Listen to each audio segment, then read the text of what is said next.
In the vast history of the universe, countless civilizations have risen and fallen, but none have ever witnessed a change of fate as stark and sudden as that of humanity. In a moment that seemed to be the zenith of their dominion over the blue planet, when humans believed themselves to be the masters of Earth, they were instantly plunged into the abyss, reduced to wretched prey. The brutal Vorax army descended without warning, in a fiery spectacle of destruction. Their fleet, colossal shadows obscuring the sky, instilled utter terror. The Vorax legions, with their chillingly methodical and uniform footsteps, marched through cities, unlike any science fiction invaders ever conceived. They had no interest in territorial conquest, nor did they desire diplomatic negotiations. Not for colonization, resource plundering, or empire establishment. The Vorax's purpose was simply entertainment. The concept of sport seemed to be a universal constant in the cosmos. On their Vorax homeworld, this race reveled in ritualistic hunts as a test of strength, skill, and dominance. Upon discovering Earth, the Vorax saw an unparalleled opportunity, an entire species perfectly ripe for the galaxy's grandest blood sport. Humanity's fierce survival instinct, their unpredictable actions, their extraordinary adaptability. All these qualities made humanity the perfect prey. Initially, humans resisted in the only ways they knew how. National governments frantically mobilized forces, rallying for resistance. But the Vorax were technologically overwhelming. They effortlessly neutralized nuclear weapons, crushing any military opposition without faltering. Cities transformed into vast hunting grounds, where high-ranking Vorax warriors competed to claim the most impressive kills. Wealthy extraterrestrial elites placed bets on the survival time of individual humans. Record survival times were documented, broadcast, and analyzed like a perverse leaderboard. Ethan Carter, a former Marine, had survived longer than most. He possessed the skills to endure, but mere survival was not enough. Over the past year, Ethan had witnessed others perish one by one. Comrades, friends, family. He had seen men and women reduced to nothing more than sport, for creatures who regarded them as mere animals. Hidden amidst the ruins of Chicago, Ethan learned to move unseen, always staying ahead of the trackers who prowled the night. The rules of this new world were starkly clear. Never linger in one place, never lower your guard, and absolutely never indulge in illusions of safety. The Vorax were seasoned hunters.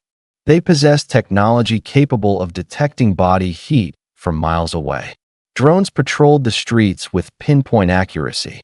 Some Vorax even took pleasure in granting their prey a false sense of security, watching them scavenge for food, believing themselves alone, only to strike when they least expected it. Ethan quickly realized that direct confrontation was suicidal. Humans were not built for this kind of war. They were outmatched in every aspect, save one. The Vorax, for all their might, remained arrogant.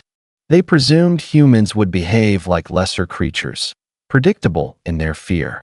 This arrogance became Ethan's sole advantage.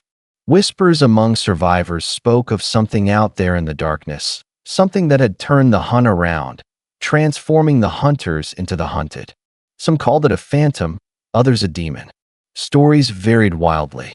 Some speculated it was a failed experiment, a soldier enhanced beyond human capabilities.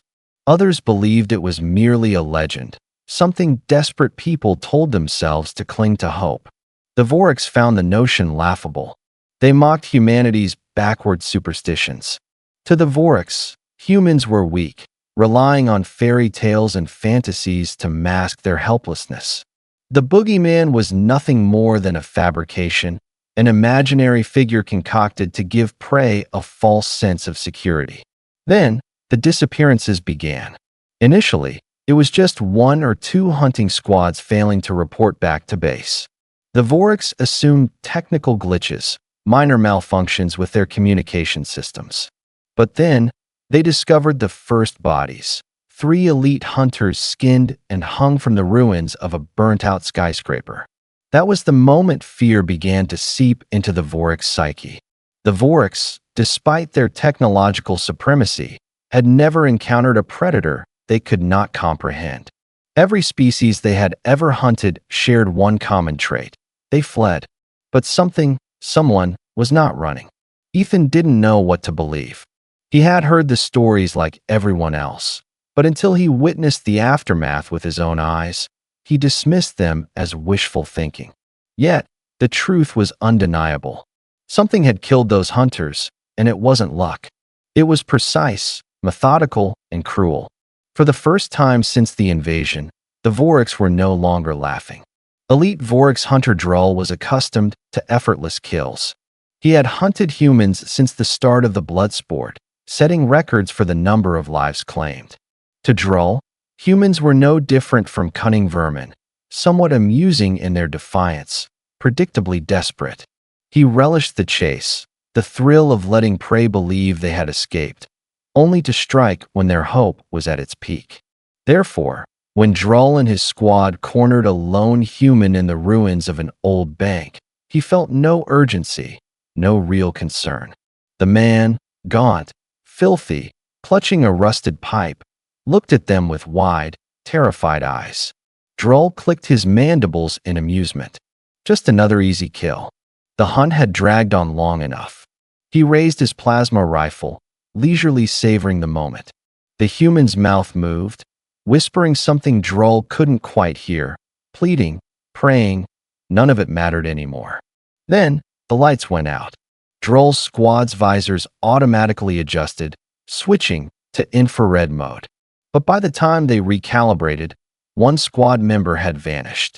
No scream, no sound, just gone. Drull barked an order, his voice a sharp growl in the darkness. The remaining 3 Vorax spread out, forming a defensive triangle. He activated motion tracking, scanning the shadows. Something moved too fast. Another Vorax fell, his throat sliced so cleanly that blood hadn't even sprayed yet. His body hit the floor immediately after. Drull's amusement vanished. He unleashed a barrage of plasma fire into the darkness, his squad mates following suit. Plasma bolts tore through walls and furniture, illuminating the room in flickering blue bursts. Silence. Then, a whisper. "You're not the only ones who enjoy this hunt." Drull spun around, swinging his blade, but it was too late. A gloved hand seized his weapon arm, wrenching it back. Another hand wrapped around his throat.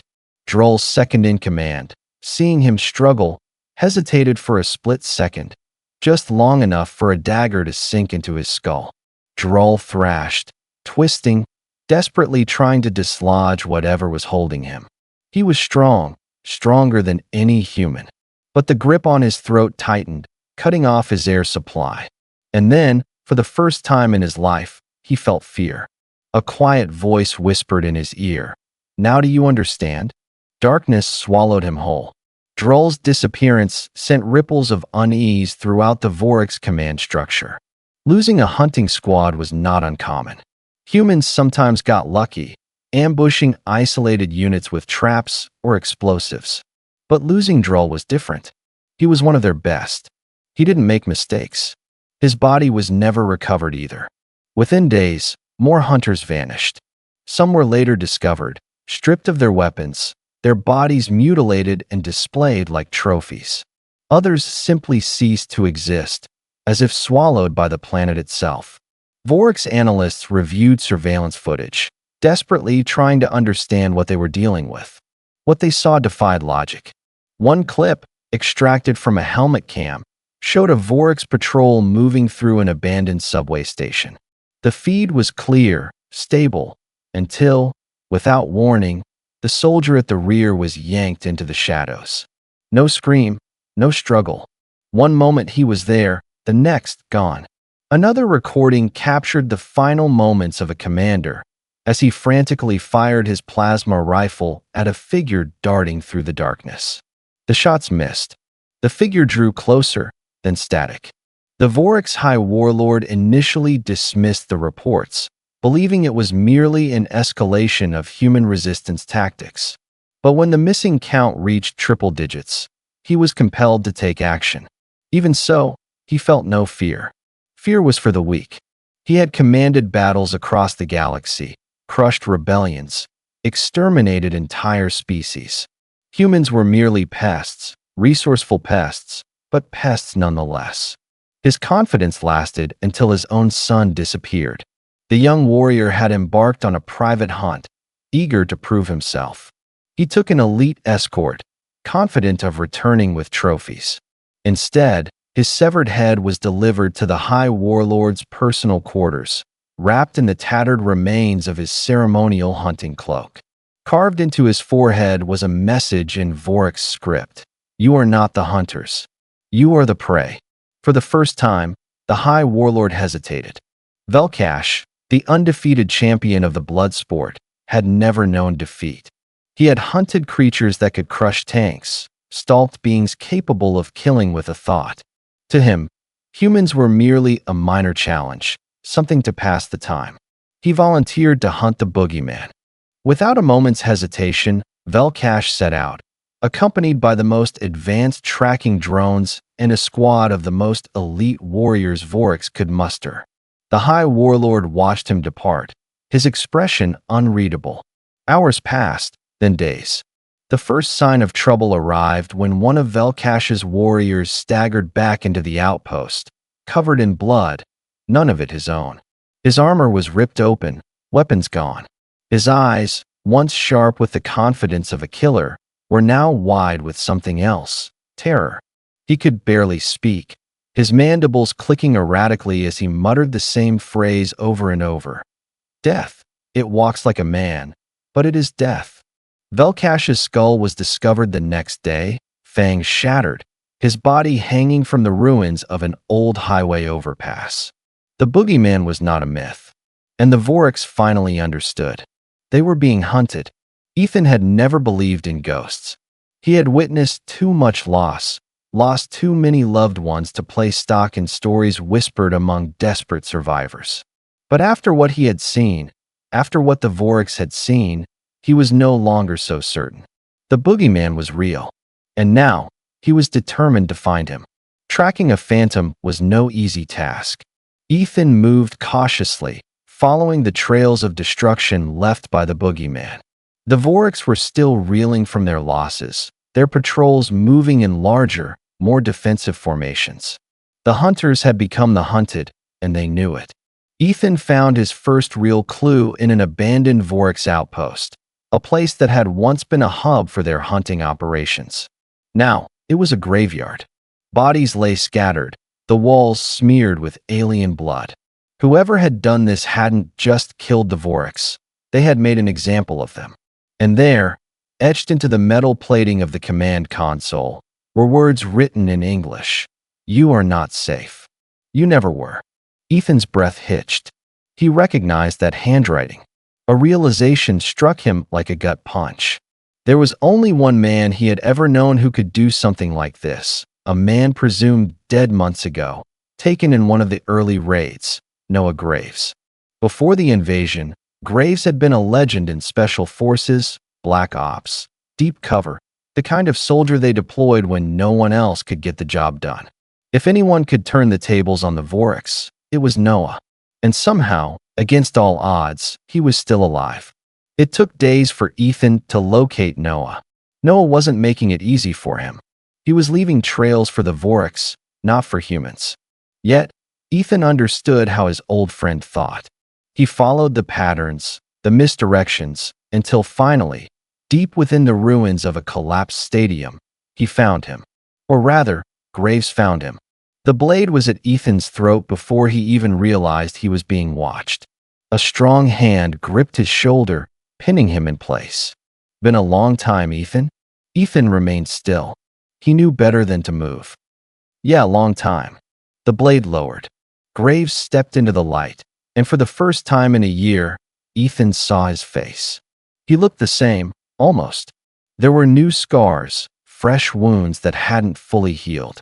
His eyes were different too, sharper, colder. They told me you were dead, Ethan said. Graves smirked. They were wrong. Ethan exhaled, shaking his head. You've been busy. Graves didn't deny it. Someone had to be. Silence hung in the air for a moment. Then, Ethan asked the question that had been burning in his mind since he first heard the rumors. How did you survive? Graves' expression darkened. He glanced past Ethan towards the city skyline, at what remained of it. They took me, he said simply. Took a lot of us. We weren't just prey, Ethan. We were experiments. Ethan felt a chill run through him. Experiments? What kind of experiments? Graves turned back to him, and for the first time, Ethan saw something in his eyes he hadn't expected. Hatred. They wanted to see how far they could push us. How much pain we could endure before we broke. How much fight was left in us before we stopped being human. Ethan swallowed hard. He had heard stories about the captured, about those who didn't make it. Graves let out a slow breath. They thought they were breaking me, but all they did was show me how to kill them better. Graves had a plan. He had spent months studying the Vorax, learning their weaknesses. He had sabotaged their weapons, disrupted their tracking systems, made them fear the dark. But it wasn't enough. If they wanted to end the blood sport, they needed to strike where it hurt the most, the supply depot. The Vorax relied on constant shipments from their main fleet, weapons, food, reinforcements.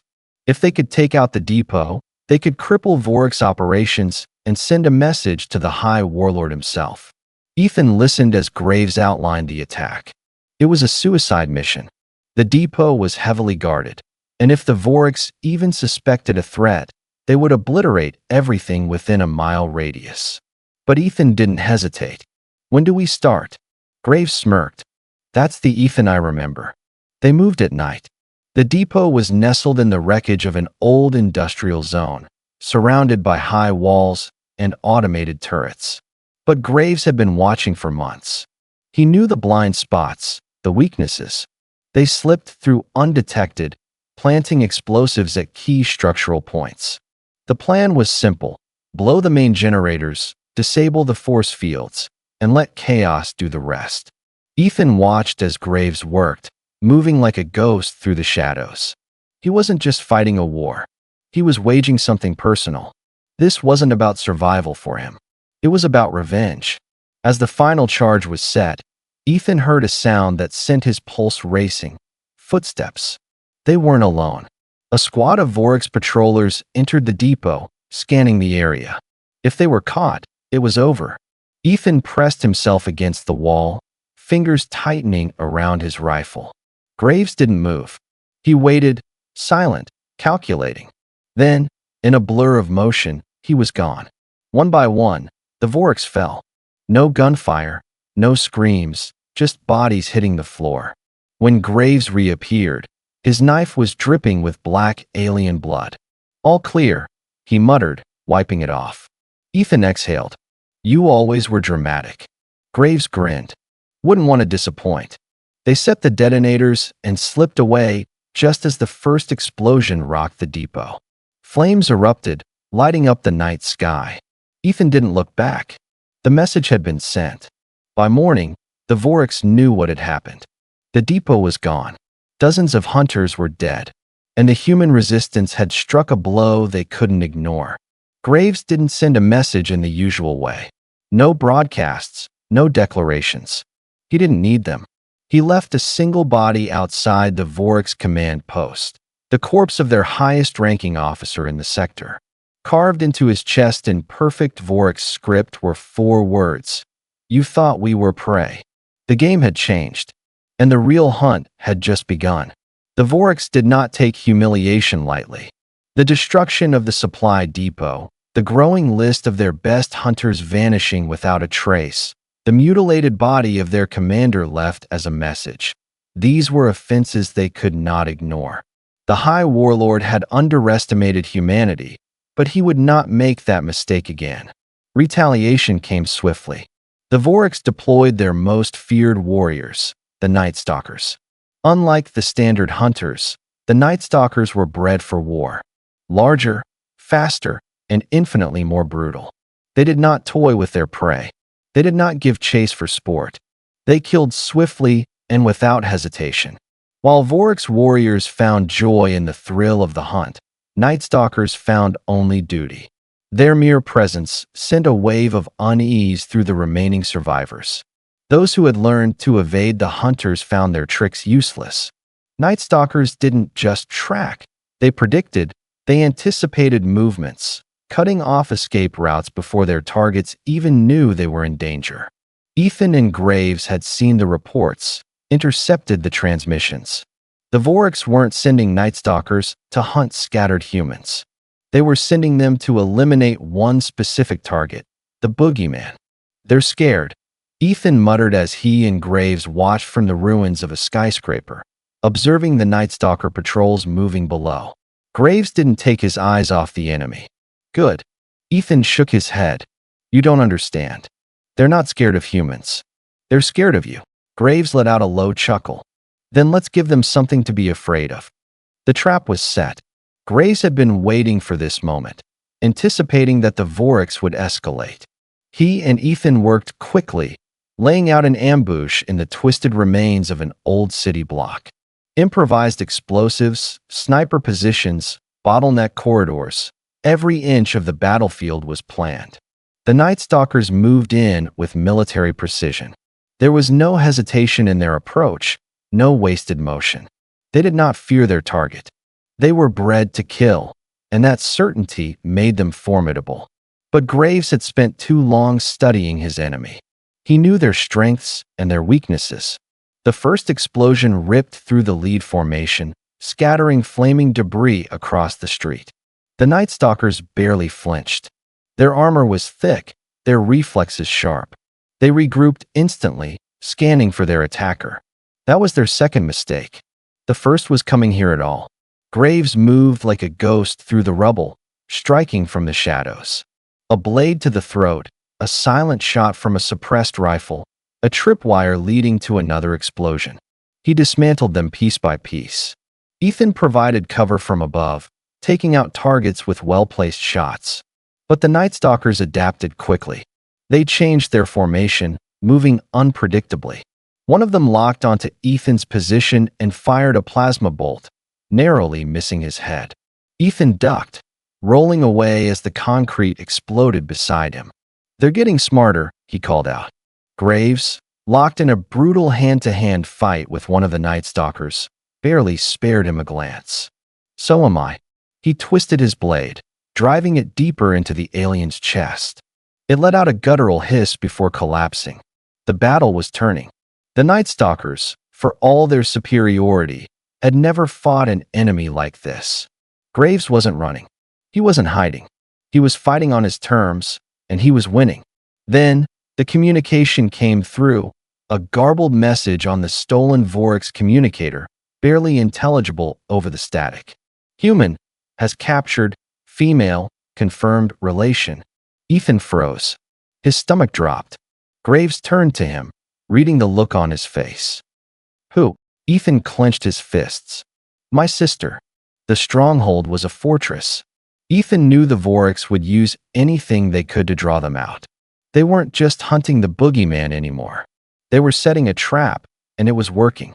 Graves studied the layout of the stronghold, analyzing the defenses. They want us to come, he said. They're expecting it. Ethan nodded. I don't care. Graves sighed, rubbing his face. That's what they're counting on, Ethan. They think they can use her to control you. Ethan met his gaze. They're wrong. Graves gave a short nod. Then let's prove it. The assault was fast and brutal. Graves and Ethan moved like a force of nature, tearing through the perimeter defenses before the Voriks even knew what hit them. Explosions ripped through the compound as they breached the main structure, fighting their way through waves of alien guards. Ethan had one focus, his sister. He didn't hesitate, he didn't slow down. He moved with a fury that even the Voriks had never seen before. They reached the holding cells, taking down the final guards. Ethan forced the door open, and there she was, bruised but alive. The moment she saw him, she ran into his arms. Ethan barely had time to breathe before Graves grabbed his shoulder. We need to go. But something was wrong. The silence was too complete. The fight had been too easy. Then the alarm started blaring. The Vorax weren't trying to stop them from escaping. They were sealing them inside. Graves spun around, scanning the exits. They're bringing the whole place down. Ethan grabbed his sister's hand. We run. They sprinted through the collapsing halls as explosions rocked the structure. Graves led the way, calculating the fastest route out. The heat from the detonations grew unbearable, flames licking at their heels. Then, just as they reached the final exit, a massive figure stepped into their path, the High Warlord himself. Graves didn't slow down. Neither did the Warlord. They collided in a blur of motion, weapons flashing, blood spraying. Ethan barely had time to react before Graves shouted at him, "Get her out of here!" Ethan hesitated. "I'm not leaving you." Graves grinned despite the fight. "You've got more to fight for now. Go." Ethan cursed, grabbing his sister and hauling her toward the exit. The last thing he saw was Graves locked in a death struggle with the Vorax leader, flames rising around them. And then the building collapsed. Ethan stood outside, breathing hard, staring at the wreckage. There was no sign of Graves. The boogeyman was gone. But the war wasn't over. Not yet. The Vorax had won a battle, but they had lost the war. The boogeyman was gone, buried beneath the ruins of their stronghold, locked in mortal combat with their High Warlord. They had expected that with his death, the resistance would crumble, that humans would fall back into their roles as prey. They were wrong. Noah Graves had become more than a man. He was a myth now, a story whispered among survivors, a nightmare that still lingered in the minds of the Vorax. The message he had carved into their commander's corpse still rang true. You thought we were prey. And now, the hunters were the hunted. The Vorax were retreating. Their forces were fractured, their morale shattered. They had spent years believing themselves to be untouchable gods in a galaxy of lesser beings. But humans had done something no species before them had accomplished. They had made the Vorax afraid. Ethan Carter stood atop the ruins of a fallen city, watching the alien warships break orbit. He had fought, bled, lost people he loved, but he was still here, and he wasn't done fighting yet. Because this wasn't just about revenge anymore. This was about survival. The resistance was no longer a scattered group of survivors. Graves had started something, and now Ethan was going to finish it. Across the world, humans who had once cowered in the shadows began to rise. They had learned the art of war from the Vorax. They had studied their weaknesses, adapted to their tactics. The same guerrilla methods that had kept them alive now became their greatest weapon. No longer did they hide. No longer did they run. They struck back. Across the ruins of once great cities, human fighters launched coordinated attacks, targeting Vorax supply chains, disabling their remaining strongholds. They fought not just with stolen alien weapons, but with their own ingenuity, their own will to survive. The Vorax, once confident in their dominance, began pulling back, consolidating their forces. They had underestimated humanity once, and it had cost them dearly. They would not make that mistake again. But the damage had already been done. Their empire had been tarnished, their reputation shattered. And now, across the galaxy, other enslaved species were watching. If humans could fight back, if humans could win, what was stopping them from doing the same? The last remaining Vorax warship lingered in Earth's orbit, its commanders hesitant, their pride wounded. This had been their arena, their hunting ground. Now, it was a graveyard for their best warriors. Ethan knew they would return one day. Maybe not soon, maybe not in his lifetime. But the Vorax were not the kind to forget humiliation. So, he left them a message. The Resistance hijacked an alien transmission beacon, tapping into the Vorax communications network. Across the galaxy, those who once watched humanity suffer now heard something different. Ethan stood before the camera, scarred but standing, staring directly into the lens. You thought we were weak. You thought we would fall. He leaned in, his voice cold. Come back if you want to. His lips curled into a smirk. But remember, the boogeyman is watching. And with that, Earth went silent. The war wasn't over. But now it was humanity's turn to hunt.